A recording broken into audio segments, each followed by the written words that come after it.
سلام دوستای عزیزم، وقتتون بخیر باشه. داستان امروز کوزه‌گری که آرامش می‌ساخت. همه چیز از یک صبح معمولی شروع شد. صبحی که آریوان مثل همیشه قبل از طلوع خورشید چشم باز کرد و فکر کرد که امروز هم مثل دیروز می‌گذرد. اما نمی‌دونست این روز روزی میشه که سالها بعد هنوز بهش لبخند بزنه. آریوان مردی بود از دل شهر باستانی شوش. نه پهلوان بود، نه کاتب دربار، نه کسی که اسمش توی سنگ نوشته‌ها حک شده باشه. فقط یک سفالگر آرام که کارش شکل دادن به گل بود و دلش هم به همین نرمی. کارگاهش ته بازارچه بود. جایی که صبحها بوی نان تازه و خاک خیس قاطی میشد.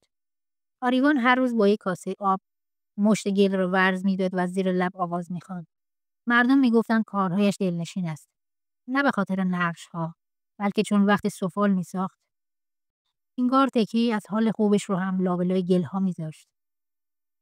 آن روز وقتی آفتاب تازه پشت بام‌ها رسیده بود، دخترکی لاغر با موهای گره خورده وارد کارگاه شد. یه کوزه شکسته در دست داشت. گفت: عمو میتونی اینو درست کنی؟ مادر میگه از یادگاری‌های قدیمه.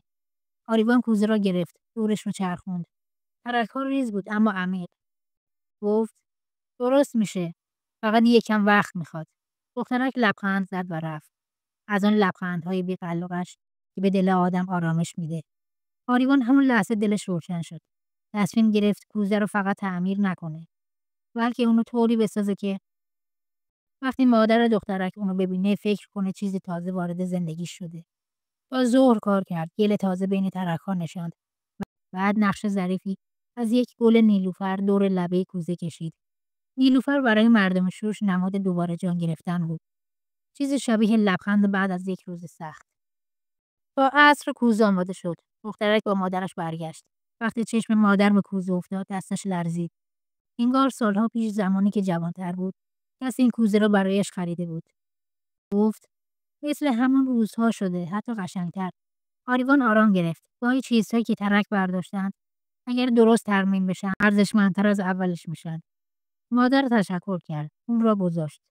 اما آریوان آن روز فهمید ارزش کارش فقط در سفال نبود، در لمس کردن زندگی آدم‌ها. در ایجاد لحظه‌های کوچک و شیرین. شب وقتی چراغ‌های بازار خاموش شدند، آریو روی پله کارگاهش نشست. دست‌هایش را که بوی خاک میداد نگاه کرد و به این فکر افتاد که زندگی شاید همین باشد. یک مشت گل، کمی صبر، چند ترک کوچک و آدم‌هایی که از کنار ما رد می‌شوند و گاهی با یک لبخند روزمون رو بهتر می‌کنند.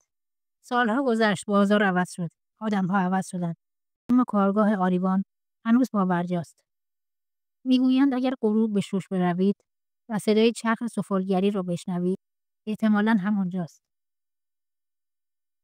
مردی نشسته گل را ورز می‌دهد و با دل آرامش چیزهایی می‌سازد که قرار نیست تاریخ ثبتشون کنه، اما حال آدم‌ها رو خوب می‌کنه. شاید این ساده‌ترین زندگی نامه‌ای باشه که میشه تعریف کرد. آدمی که چیزی را از دل خاک برداشت، کمی عشق به آن اضافه کرد و بعد از 30 سال هنوز حس می‌کنه زندگی داره بهش لبخند میزنه.